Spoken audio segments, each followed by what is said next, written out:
Hi, everyone. Welcome to this next session. Let's talk about free. We've had a couple of conversations over the last couple of years about the emergence of free. Today, we're going to continue the conversation, really looking at editorial and commercial and the history and trying to understand kind of really what is the situation with free content. Before I get started, I want to take care of a couple of the housekeeping notes. First, and I have my list, I want to thank all our sponsors. Genuinely, sincerely, we thank you because this conference would not be possible without your contributions. Google, PickRights, SmartFrame, Capture, ImageRights, StockTrek, and CDAS. We really do. Thank you all. Next, I just want to introduce very quickly, I'll let them introduce themselves, but we have Debbie Grossman, who is the head of stills at Adobe, and we have Tom Smith, who, as you all know, is the conference chair and is the CEO of Gatto Images. Tom will be taking the editorial space, Debbie the commercial, and so we'll start by opening it up with Tom. Thank you so much. I'm really happy to be here, and thank you everyone for coming to the conference. I'm Thomas Smith. I'm CEO of Gatto Images, and we're an editorial agency based out of the San Francisco Bay Area. For about a decade, we've worked with large historical institutions, universities, newspapers, as well as individual collectors to license their archival and historical materials. And some of our clients there include Johns Hopkins University, Duke University, and the Afro-American newspapers. We also have photographers all around the world capturing contemporary news imagery, and that's primarily in the business, finance, and tech space. We work with a lot of people in the industry here, Getty Images, Alame, Shutterstock, and many others. And like everyone else in this industry, I think we've been watching the massive growth of free content with a lot of interest. And we come at things, I think, from kind of a different perspective, though. So, based on our historical background, we know that free content has a rich history, which I think many in the industry really aren't aware of. And for example, hybrid free and paid models for content have actually existed for well over a century.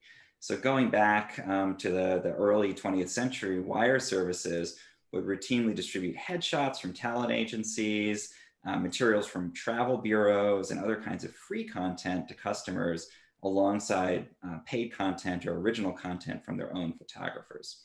And mainly this was done because clients really demanded it. So it allowed a newspaper, for example, to get all of their content from one source, whether that was a headshot of an artist or an original news photo that may have been taken the same day out in the city. And as a result of that, many of our historical archives are actually littered with publicity stills, movie stills, other kinds of free content that was originally produced and distributed for free alongside paid content. And in many cases, this originally free content, ends up being just as historically valuable as the content that it was provided alongside, the paid content it was provided alongside. So you'll get these really incredible stills and things of very significant artists or public figures that'll be distributed and stored in an archive, and 100 years later, that becomes a really valuable piece of history. Today, too, public domain imagery and government works are a major part of many editorial libraries.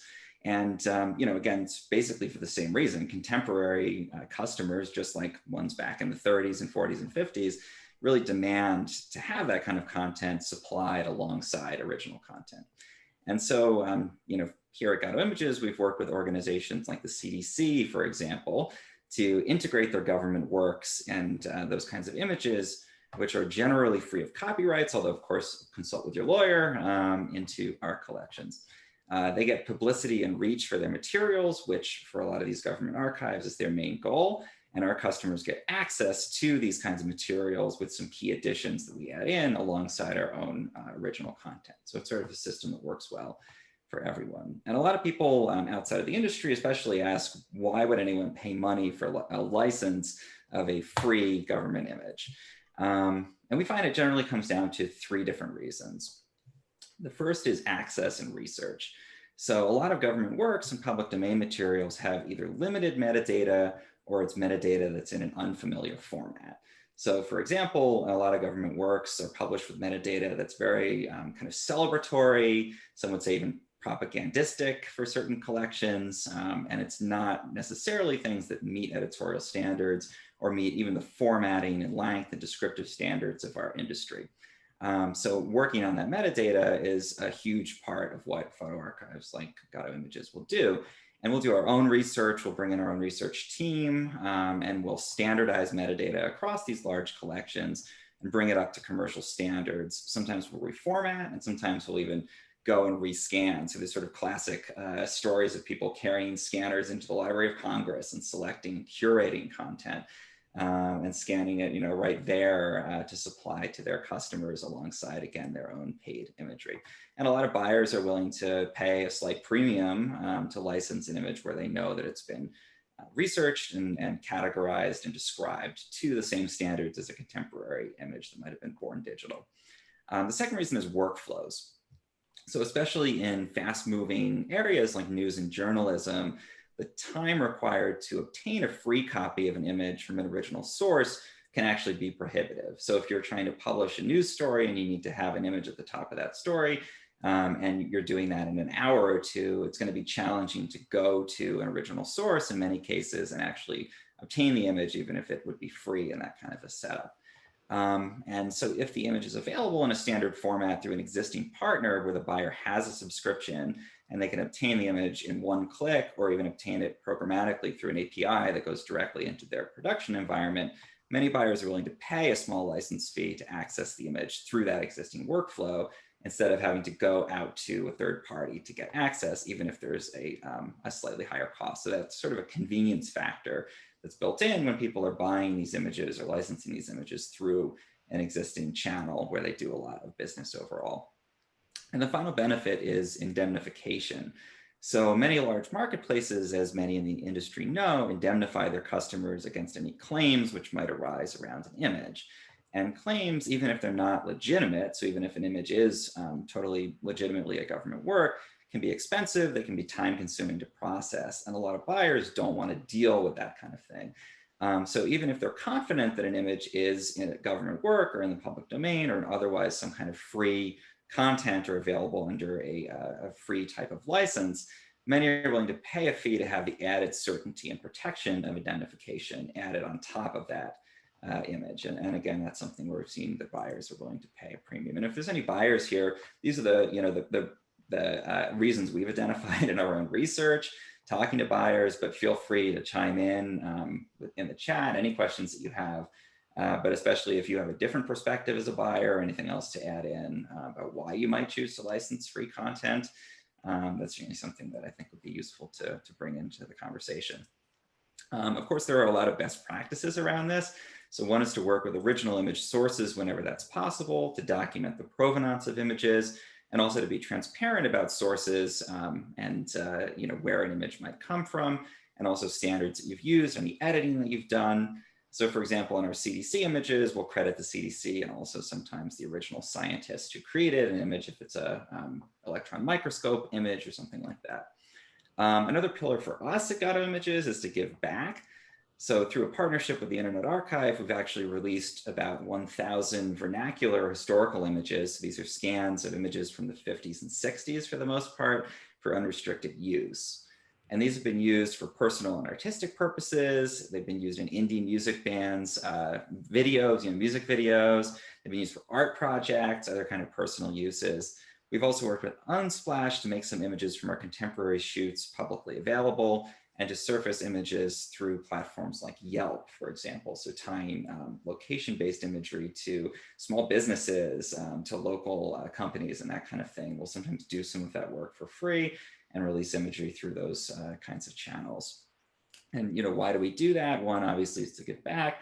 Another one is to kind of experiment with the reach of the content, to identify the kinds of content that are most interesting to people. So we find that there's a good correlation between imagery that does well on Yelp, for example, and imagery that'll do well on a commercial platform. So if we're experimenting with how to cover a particular region, we might put content on Yelp first, see how it does, and then target similar types of businesses or similar types of imagery to put onto a paid library. We've had a pretty robust response there in the experiments we've done on Yelp, for example. We get well over 1 million views on our images per year, and we get some pretty useful data on which images are most used.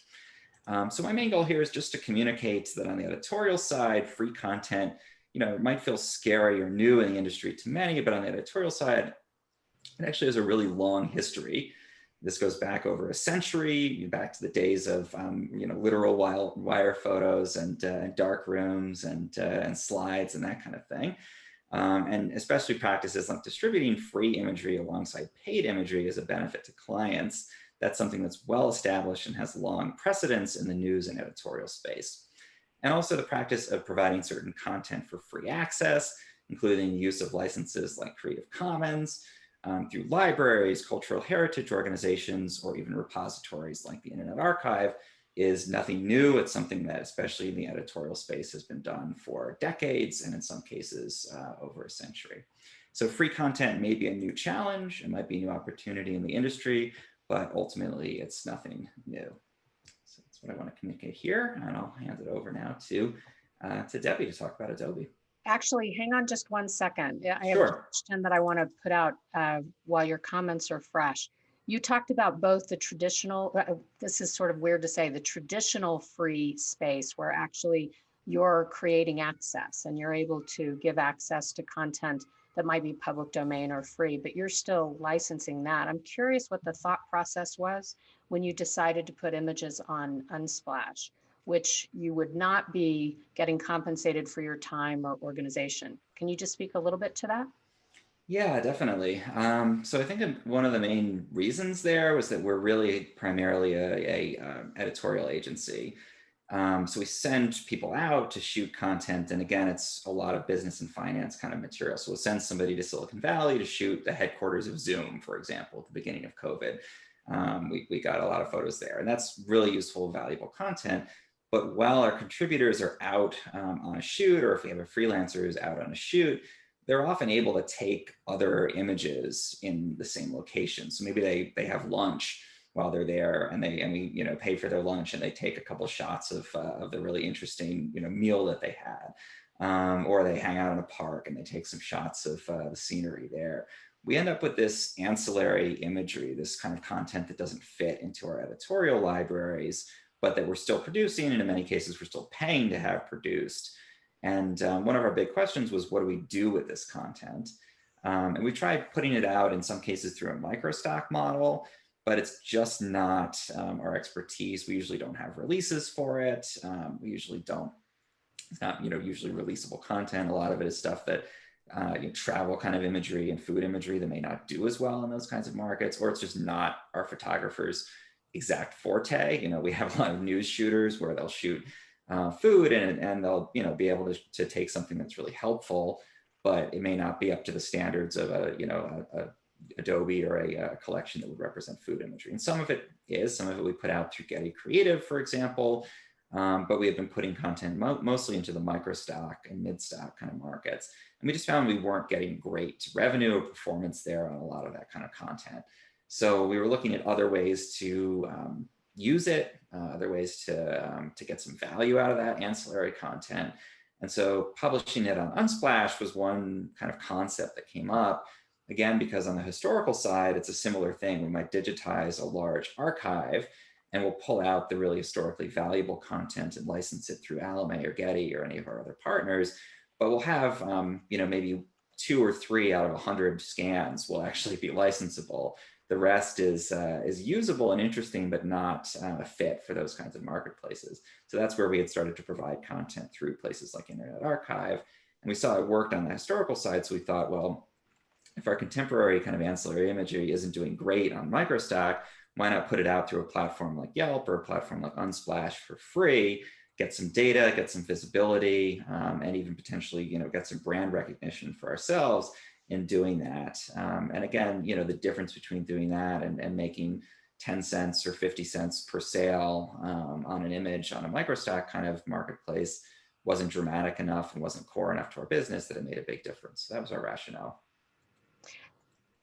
So one more question, then we'll pass it on to Debbie, but has it been worth it? I think so. Yeah, I mean, it's at a very early stage with the contemporary free content. The Yelp content we've been doing for about a year. Unsplash has been about 2 months, so it's very new. I think it's useful in that it gives us a lot of visibility into who's looking at, where people are looking at the imagery from, and also which of the images sort of stand out. So we've seen, for example, through the content on Unsplash, that a lot of our food imagery does do well in that context. Nature imagery does really well, backgrounds or something we pursued a little bit more, versus content that we would think of being valuable on an editorial side really doesn't tend to do as well on those platforms. So street scenes, cityscapes, that kind of thing, we just haven't seen great performance there. So it starts to highlight a little bit when we do send people into the field, and we are producing some of that ancillary content. Maybe we push people more towards the food imagery and the nature imagery, and maybe some of that will end up being licensable content.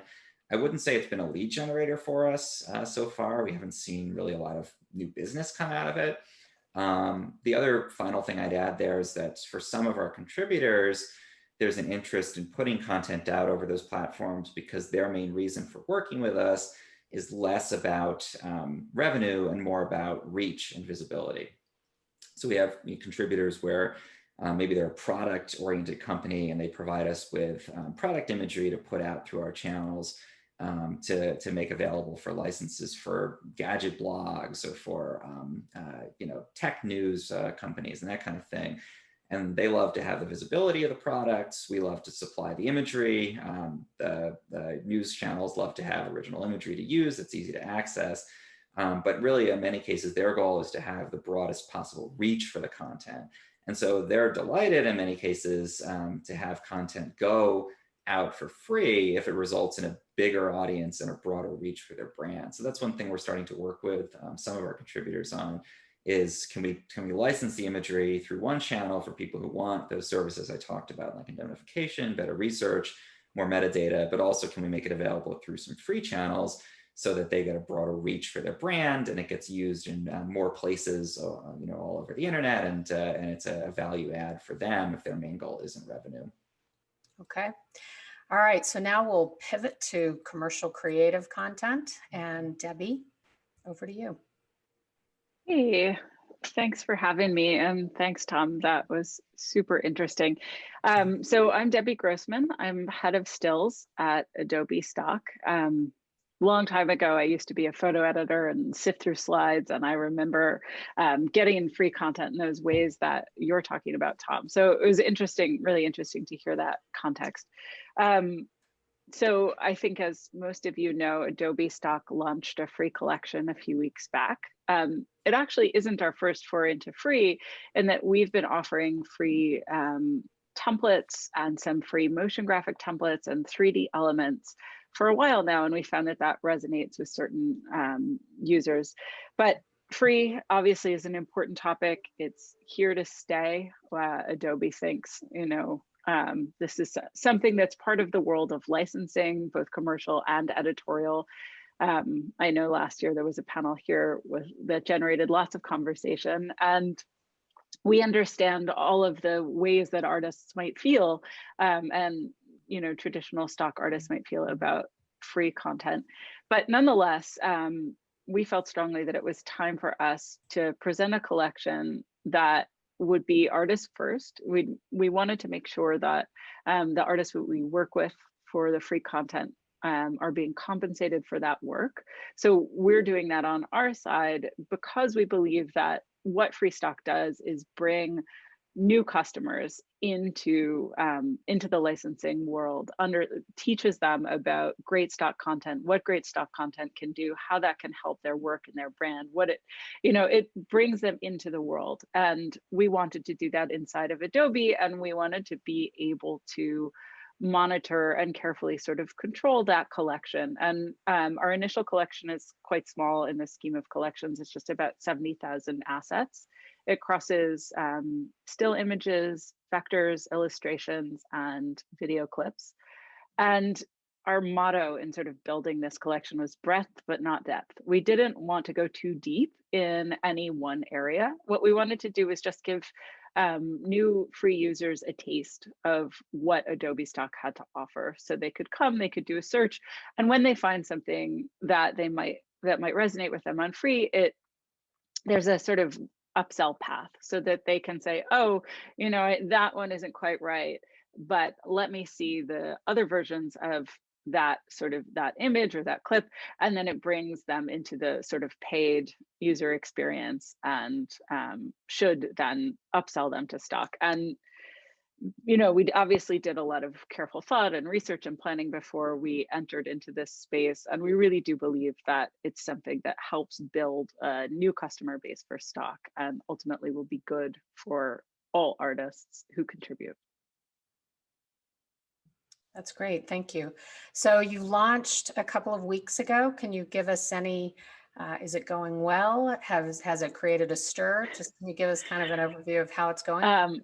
As far as, I think it obviously takes time to sort of read the data and understand, its effect on the marketplace. We'll be looking at, we'll get super granular and try to understand how trends of certain types of images or certain types of keyword searches and all of that, how that affects or doesn't affect our marketplace as a whole. But I think the answer is it's such early days that it's a little bit too soon to really make a conclusion. Although we have seen activity, obviously, customers are coming and using it and interacting with it.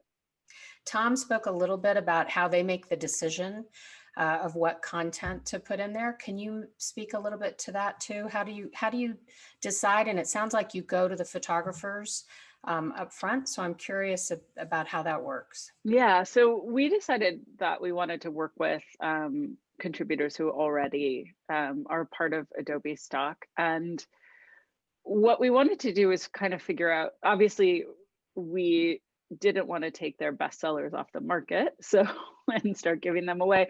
So we looked at their portfolios, we worked with them to understand, and this happens all the time in Stock, like you'll do a shoot and one of them will resonate and it'll become a top seller, and then a sister image or a sister file will just kind of disappear and kind of go off the radar. Nobody, for whatever reason. And so what we did was kind of go, all right, well, what are the sort of companion assets to the ones that might have hit? And like, why don't we put some of those online instead of your bestsellers and see whether we can then generate traffic back to that larger set of images. And again, mostly we talked about the breadth but not depth. We looked at what users actually end up buying in Stock so that we could see, because what we wanted to do was we're trying to teach these sort of free users about the best of Stock. And so it was really about helping them into the world of Stock and not staying pigeonholed into a certain category of images that may or may not play more for free in other marketplaces. Just a reminder to the audience, if you have questions, put them in the chat area and we'll be happy to pass them on and to talk about them. Tom, I'm curious, and it's interesting because I think a lot of us have known about the public domain content and have licensed the public domain content and haven't thought about it in the way that you've positioned it, which it really is free content. And I remember clients, 100 years ago saying that they were going and getting travel photography from the, local travel bureaus or the government, as you pointed out in your remarks. Do you feel like this movement now to actually have CCO content and content that can be accessed without any cost for the organization of this other type of content, do you think that's going to change anything about the public domain or the public content that you're trying to organize and license? Or does it come down to really what the content is in the use case? Yeah, I think in some cases it probably will for certain kinds of users. So we've seen actually a move towards some of the same cultural heritage organizations, especially that we might work with to access content, putting their content out there for free on platforms like Unsplash. So I think Unsplash actually has a section now where Library of Congress has curated imagery, where some of these other kind of organizations have imagery. And I think yes, to the question of how that'll impact other public domain content, I would say it will and it won't. I think it'll definitely impact public domain content in the sense that that sort of second piece I talked about of workflows. One of the things that I think Unsplash and other platforms have done really well is to build a very easy workflow to access content. A lot better, I would say, than a lot of what we do in our industry, which is something we should be aware of.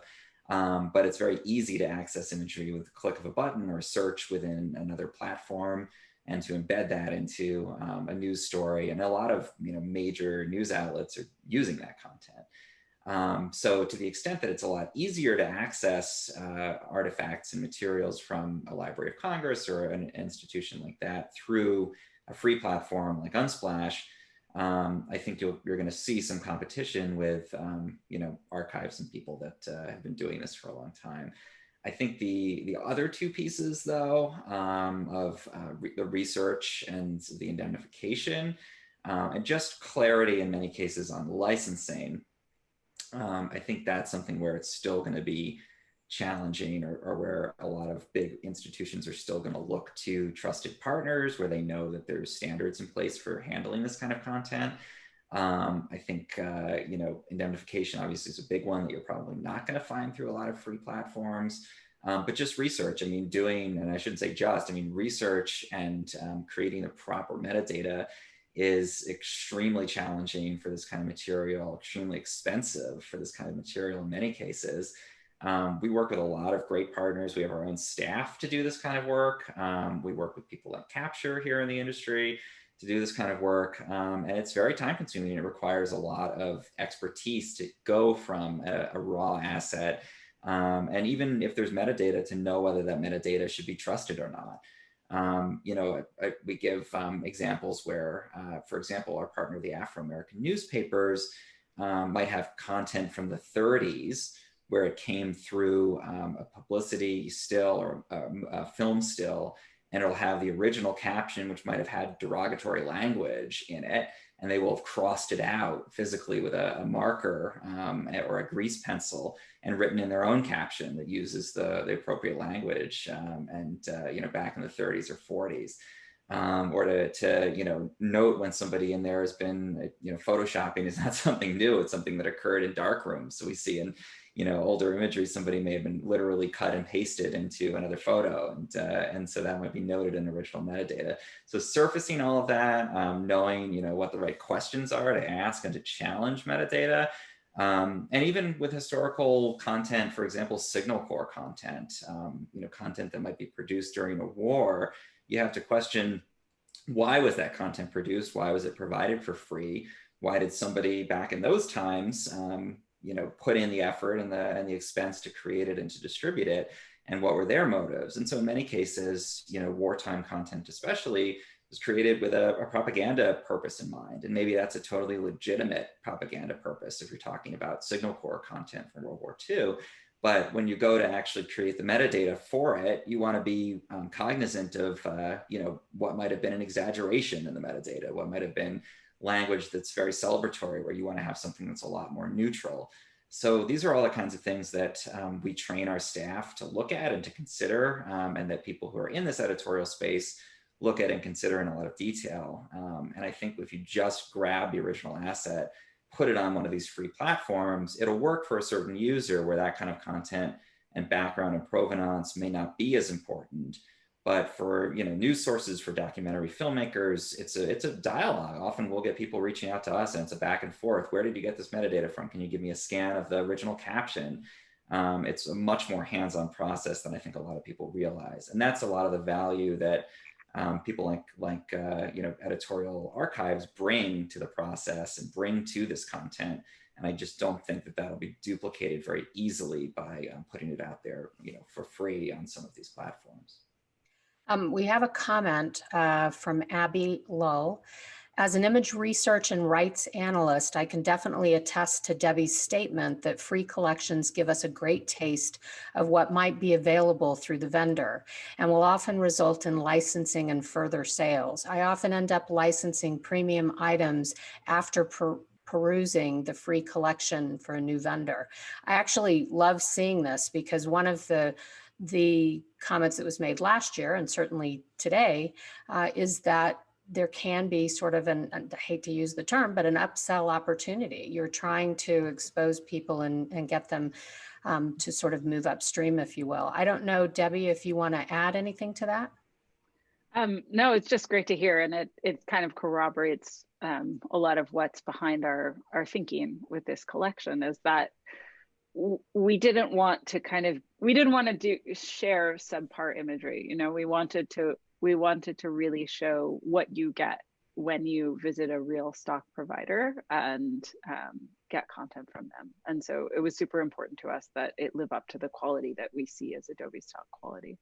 Yeah, it's nice to hear from a buyer. Okay, we have another question from Sequoia Houston. How would you recommend a small stock agency with a very limited budget get into free, or is this even worth it for smaller collections? Yeah, I think that's a super great question, and also hi Sequoia. I'm glad you're here.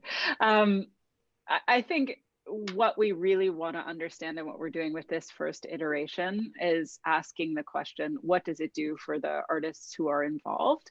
And is it, and what's the right way to expand it if we do to other partners? Because ultimately, you know, what we want to build is with our trusted artists is the knowledge on their end of like what works for free, what's beneficial to them, what isn't, and to put a little bit more of that power in their hands. We're not there yet with the collection. I think it's too new and it's too small, and we need to build our data set and really understand what's going on and how it's working.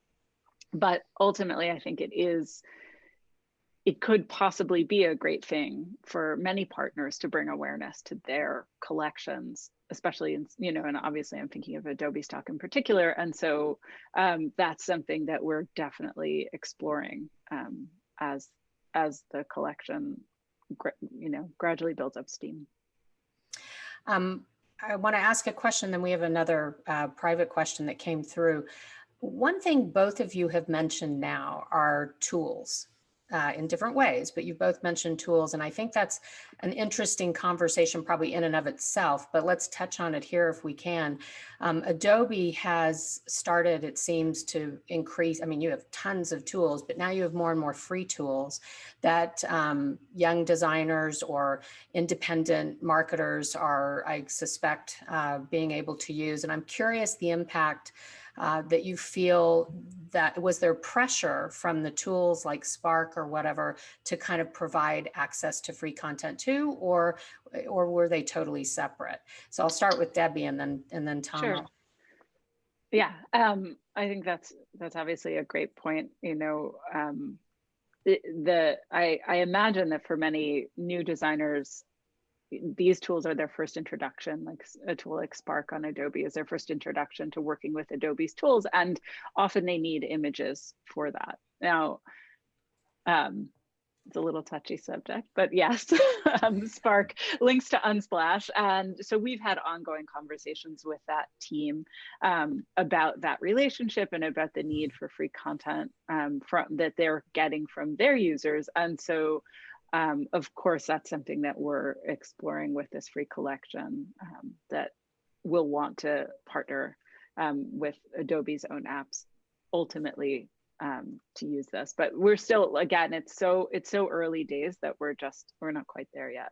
It's interesting that you say it links to Unsplash. I thought Unsplash was only allowing editorial use, but maybe that's a different. Well, yeah, I think it's a different topic. And because a lot of Spark users use it for personal use, you know, so like maybe a background on a slideshow that they're, you know, creating for their family is like, it's not. Gotcha. It's not being used commercially. It's not public necessarily.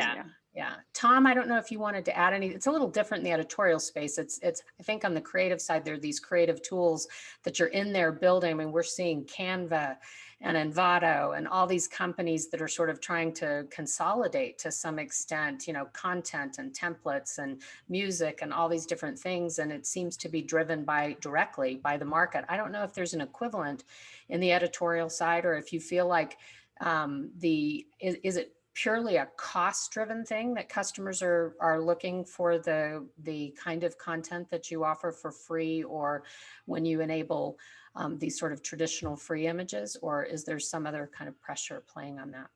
Yeah, I think that's a great question. I would sort of answer it, I think, also in the context of Sequoia's question of how can a small agency kind of get into this space? And I would say there's sort of two elements to that. One is on the production side, creating the content, and then the other is on, how to leverage it as a small agency. We're a small agency, and different space, but similar types of challenges. On the production side, I would say one thing that I mentioned before, that we would just encourage when we send people out on assignment. It's often freelancers, it's in geographies all over the world. We basically say, as long as you have your camera with you, just keep shooting. If you see something interesting and it's not part of the brief, just take a picture of it. If it's a tree, if it's an interesting piece of local, flora or fauna or food or whatever, sometimes that's useful, and food that's localized to particular regions is useful on the editorial side. But if not, it can become a free asset. So to basically try to create some of this, almost like what Debbie was hinting at, that within a shoot, you might have 10% of the content that's very valuable and licensable, and the other 90% may not be, and you can pull from that and find other kind of places you can make it useful. So we actually encourage our photographers, when they go out, to shoot some of that content, to shoot things that might be interesting to them on the way, to a shoot or something like that. And we consciously create that kind of second tier, I would say, of imagery that we can then leverage on a free channel potentially later, or through a microstock channel. So that's on the production side. And I just encourage you to sort of piggyback on the assignment work you're already doing, work with the contributors that you already have. So people are contributing wonderful, fully produced model released content, but they also have some personal shots and stuff that they can send in through the same workflow and under the same license. Great, bring that in and help them to surface it. Then on the delivery side, I would say two ways. One would be in sort of tools. One would be to work with an existing channel. So Internet Archive and Unsplash are two, again, that we've worked with, that gives you brand recognition and pulls people in. Another way would be to surface your free content on your own platform, and make it a driver of traffic, to say, okay, Mochastock now has 100 free images that you can download and come and use it, and then it can be a way, like Debbie described for Adobe, to upsell to your premium content. It's probably worth mentioning, we've talked about the photographers a couple of times. I don't believe any of us are lawyers, but I would suggest you talk with your attorneys about your artist agreements, because artist agreements that I'm familiar with, I don't think you have the right to give an artist's content away free unless your agreement is written in a specified way. So just as you're doing this, I think the production angle that Tom just mentioned is a really good one, because you can be upfront and work with artists who are open to the idea and so forth. But definitely check, your agreements before you go into this area. Okay, there was a question that was sent privately into Debbie. I got, let's see, Adobe's new free collection is quite good. Basically as good in quality as Adobe's paid offerings, in my opinion. Aren't you concerned that many subscription customers will simply downsize to the lowest subscription and supplement it with the free collection? Or is the ultimate goal really to bring in more Adobe Cloud subscription buyers? Ultimately, we did it because we think it will be good for stock. We think it will help build that customer base, enlarge the customer base, and be good for all of our artists who are contributing saleable commercial content. And based on our research, we're pretty convinced that this is the right thing to do. Obviously, we'll be watching for anything like what you suggest, anything that sort of is negative that goes on, and we'll be we'll be careful about that, but ultimately, no, we have confidence that this is the right thing to do for stock, for our contributors, and to build our customer base. It's interesting. I obviously can't speak for Adobe, but I think it's probably certain you might have some people that would downsize. The question will become, do you bring more customers in? I think is going to ultimately, if you bring in new customers or more customers, then there's certainly a cost benefit analysis that has to be done. Yeah, and I think also the free content will be popular, most likely, right? And it's a small collection. So not only is it not going to meet every need, but also any user of the free content will be probably quite conscious that it's available everywhere. And so if you're, if you're a brand or if you're using an image publicly, most likely you're not going to want to download the same thing that might be on your competitor's website. So there is that aspect as well. It's interesting. I think I didn't pull these numbers this year, but for last year's discussion on free, we took a look at some of the information that we could get on Unsplash. And one of the things that they were pretty publicly saying at the time was they got 1.5 billion API requests per month. 1.5 billion API requests per month. It's a big, astounding number.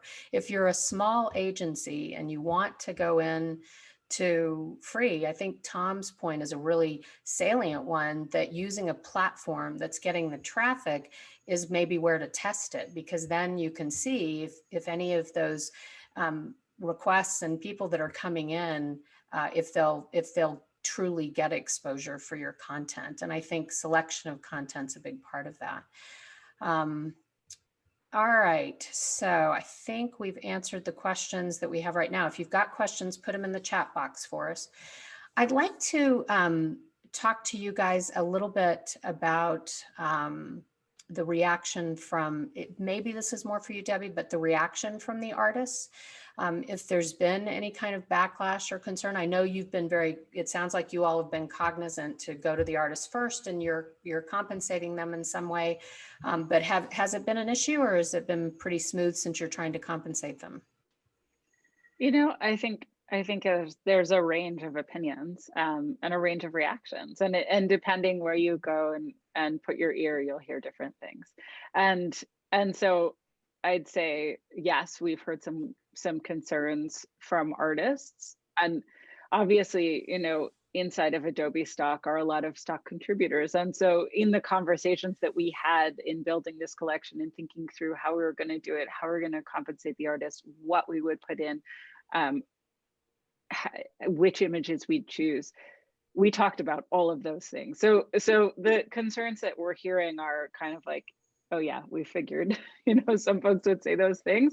And, and others, a lot of artists, I think at this point are kind of used to free and have said, yeah, I get it. It makes sense. Why wouldn't you want to be in that space? Why wouldn't you want to be able to, keep folks in your ecosystem and be more in control of it? And I think, yeah, there's a range of responses. A quick follow-up, because we got to get back to Tom, because Tom's going to have to leave us a little early because he's doing the next session as well.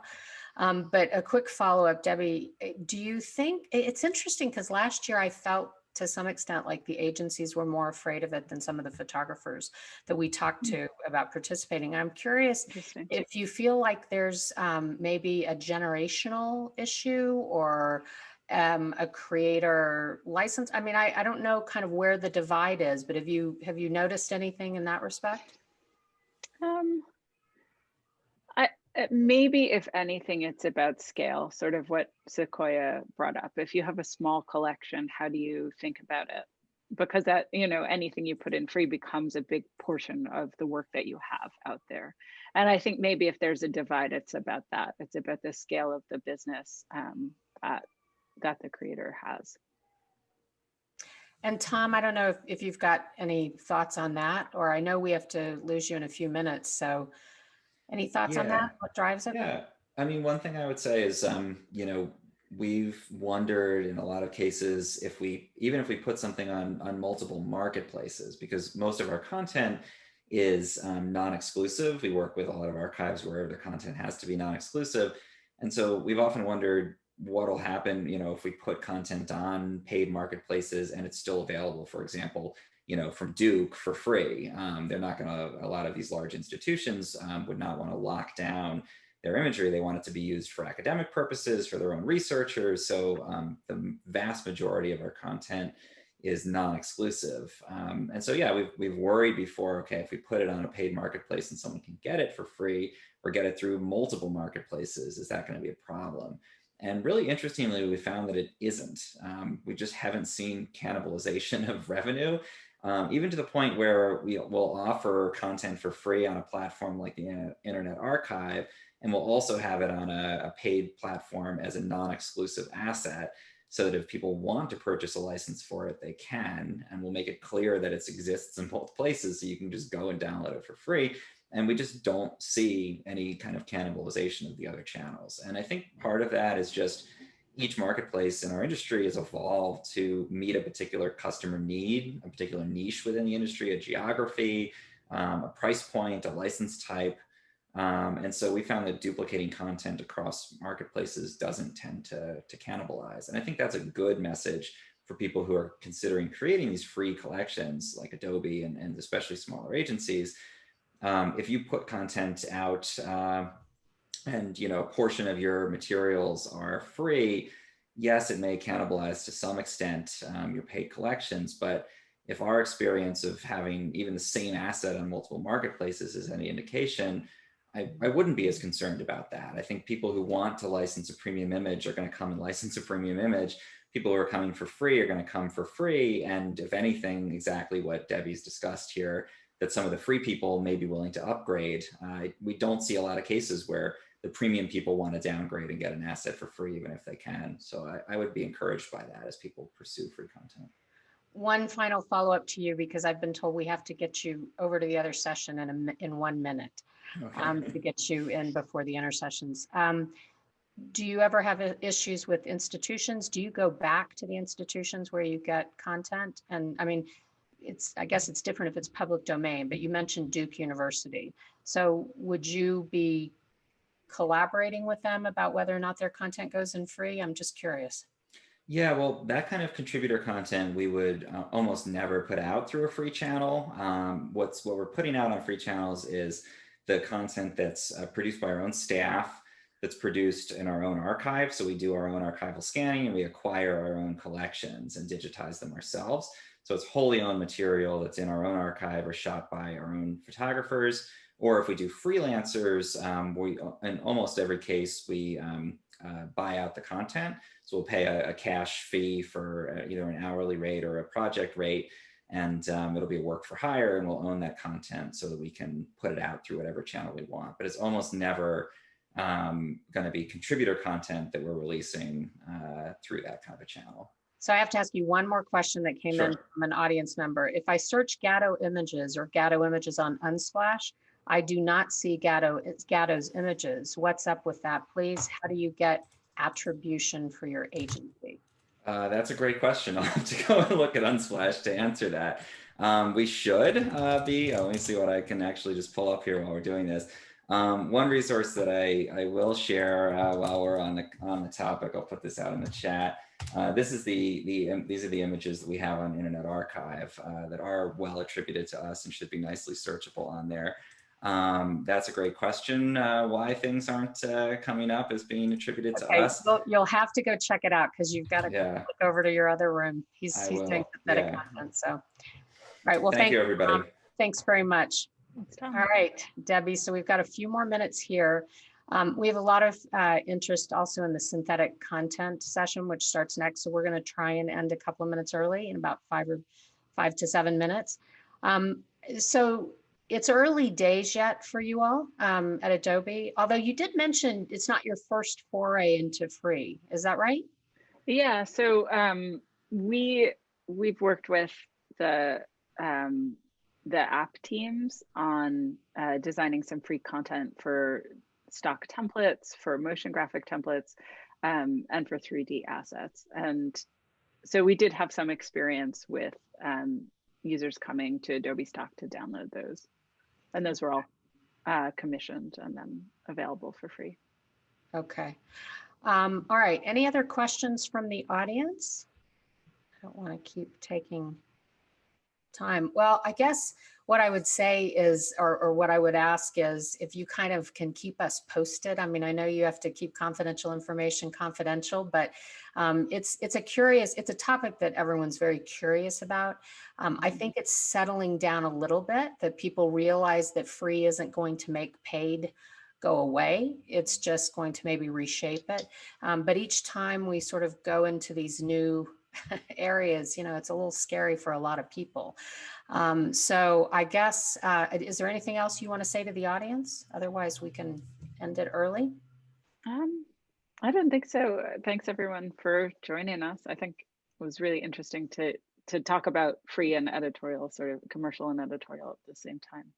Yeah, it's kind of a new look at it for sure. Well, I think we'll give everyone a chance to take a break before the next session, unless I'm waiting. Okay, I got one comment, great session. So we appreciate that. Thank you very much. All right, so if there's no more if there are no more questions, then thank you very much, Debbie. And we'll see you all on the synthetic content session in a few minutes. Great. Thanks for having me. Thanks so much. All right, bye-bye. Bye.